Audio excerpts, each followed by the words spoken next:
90 minutes is all it took for Blake to be dealt her first loss in court. Just 90 minutes, y'all. Things are getting real messy between Justin Baldoni and Blake Lively.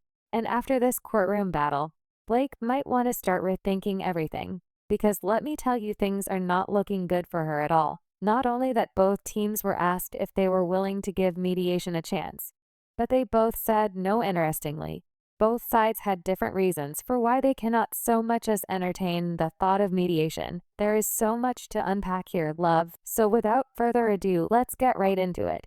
Anyone else who would be going through a situation where you're accused of something that you did not do and are suffering in a public way, I think it's distressful, to say the least. I have already mentioned in just a 90-minute court hearing, Justin Baldoni already landed a major win, and to say that Blake's legal team is shaking is an understatement. And while this isn't the final verdict, it is a huge step in deciding how this whole fight is going to go down. And from what we've seen so far, the only reason Blake's lawyers will let her proceed with this embarrassment is if they genuinely hate her.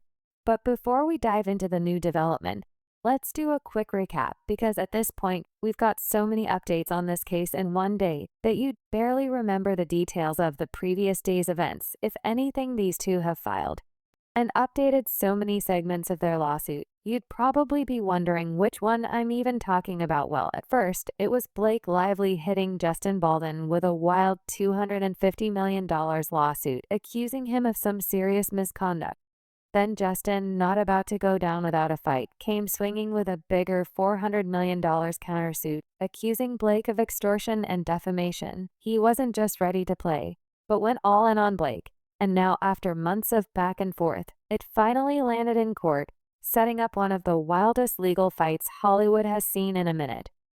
And certainly more, evidence will come to light and more information will come to light.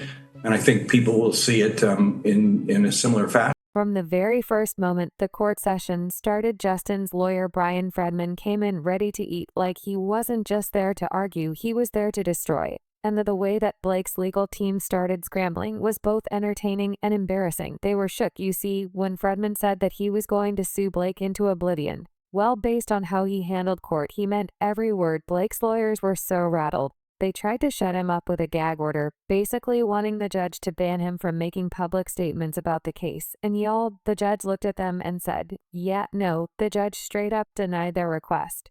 And for good reason. Blake's own lawyers have been out here running their mouths in the media. So unlike in Blake, where there's no such word as fair, the judge ruled that there's no way they could talk. But Justin couldn't. This was win number one for Justin. And then it got worse for Blake. Her team just kept whining about how Fredman was giving interviews and making it hard for them to respond properly. Like, every time they tried to say something, Fredman was already out there, dropping another bombshell, to the point that they were clearly struggling to keep up. And yet again, the judge wasn't buying it. He shut them down and told them Fredman had every right to speak about the case publicly. Both teams were asked to agree to stop going public, but no one could stop the other, and Fredman took that to mean he should address the press more, because came out of court that day. But y'all, it was what happened next that sent Blake's team into a full-blown panic mode. See, Justin wasn't just fighting this case in court. Oh no, he took the battle to the internet.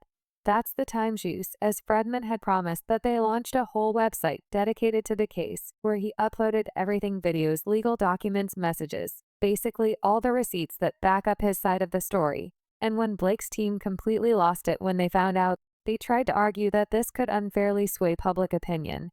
But Fredman was ready with facts, reminding them that Blake was the one who ran to the media first. She went straight to the New York Times and gave them the whole story, while on the other end, to respond before they dropped a damaging article about him. So why is it okay for Blake to use the press? But Justin can't. Clearly, Blake is so out of touch with the real world that she thought that the judge would grant her wild orders just because she's related to Ryan Reynolds. That argument hit hard, and yet the judge sided with Justin again, another huge win for his team.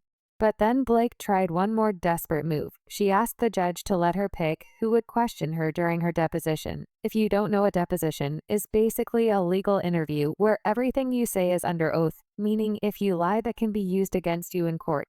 And obviously Blake was trying to avoid being grilled by Fredman because she knew he wasn't going. Absolutely not, he shut that down immediately. And we loved to see Blake's ego shrinking. She was informed that she had to answer questions from whoever the court assigns, no special treatment, no picking who she's comfortable with. And by the time the hearing ended, it was clear Justin won the entire day. Every single time Blake's team tried to fight back, they lost. Every attempt to control Friedman failed. Instead of stopping him, they only made him stronger. And y'all, the worst part was when the judge made it official that both of the lawsuits, Blake's $250 million case and Justin's $400 million countersuit, were to be merged into one case, meaning there won't be a long drawn-out process, explosive showdown, and trust me, this was just the beginning. And if this first round was anything to go by, Blake is in for the fight of her life, y'all. At this point, she has to ask herself, the realest question of all, is this battle even worth it anymore? Because let's be honest, this is no longer just about bruised egos and public opinion anymore. If she keeps going down this road and loses, she's looking at a devastating $400 million judgment. And that's not just a hit. It's a full-blown wipe out of everything she and Ryan have built together. That's more than their combined net worth, meaning that even with all of their success, they would be in financial ruin. Ryan has an estimated net worth of $350 million, while Blake is at the tail end of celebs' affluence with a net worth of $30 million. Now that I think about it, could it be that Justin thought about this before dropping a $400 million suit on them? Justin seems nice, but that's something as attorney Friedman would gladly pull. When I told y'all Blake could be done for, she will in ways she never ever saw coming when she started this. And speaking of Ryan Reynolds, we need to address his place in all of this because, and let's be real, even the most supportive husband has got to be shook at the idea of losing everything over this legal war. If Blake loses, it's not just her career that's on the chopping block, it's their entire empire. This isn't just some minor lawsuit that they can just brush off with a heartfelt apology and a PR rehab tour. This is a catastrophic financial blow, one that could force them to liquidate assets, sell properties, and kiss their Hollywood power couple status goodbye. And the worst part is that, while Hollywood thrives in gossip and drama, it doesn't forget financial disasters like this. It doesn't matter how many... What did you think when you saw, Ryan, make light of the situation? I guess try to find some humor in all this. I'm unaware of anybody, frankly, whose wife has been really harassed and has made jokes about that type of situation. I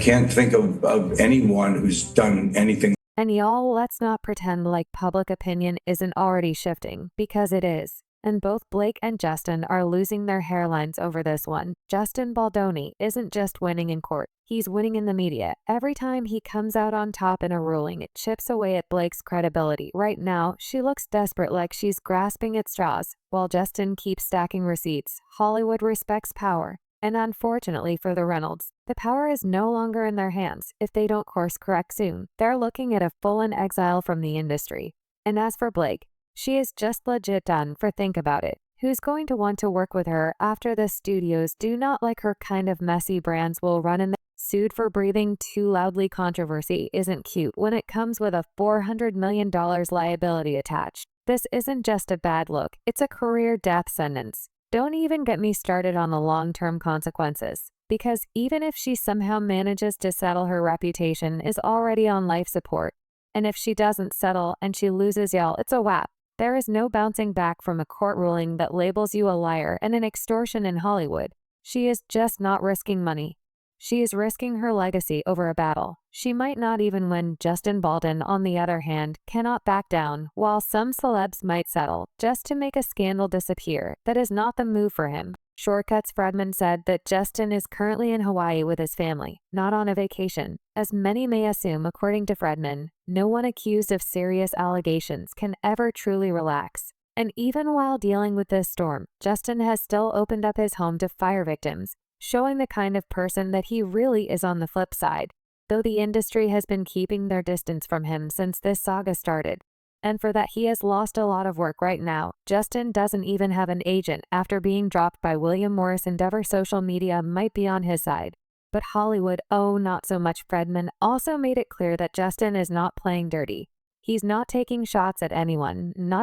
Reason why he took this case was because he vetted Justin thoroughly. He went through the texts, emails, voice notes, everything, and in his words, the truth will come out. This situation is bleak, but Justin is standing firm. He wants justice, not just for himself, but to prove that he is a good person. So even though he's currently kind of blacklisted in Hollywood, they rejected the option of mediation when it was offered in court because they know that things will turn around. For that reason, Baldoni is taking his power back because people-pleasing left his body after dealing with Blake. He is controlling the narrative by simply providing facts and not letting the courts do the work for him. Every win is on his side, and it makes it harder for Blake. Battle you weren't ready for. And let's not forget, this is Hollywood. It loves a redemption arc, but only for those who play their cards right. If Blake keeps pushing when odds are stacked against her, she's going to end up with no cards left to play. So what's next, in case you're wondering? Well, since the claims have finally found their way through the corridors of justice, expect more courtroom chaos, more Headland dragging Blake's name through the mud, and more L's for her legal team. At this point, we're witnessing one of the biggest downfalls in recent Hollywood history in real time, and the way that things are going, best believe it'll get even messier. Thanks for watching, loves, and let me know what you think about all of this down below. See you on the next one.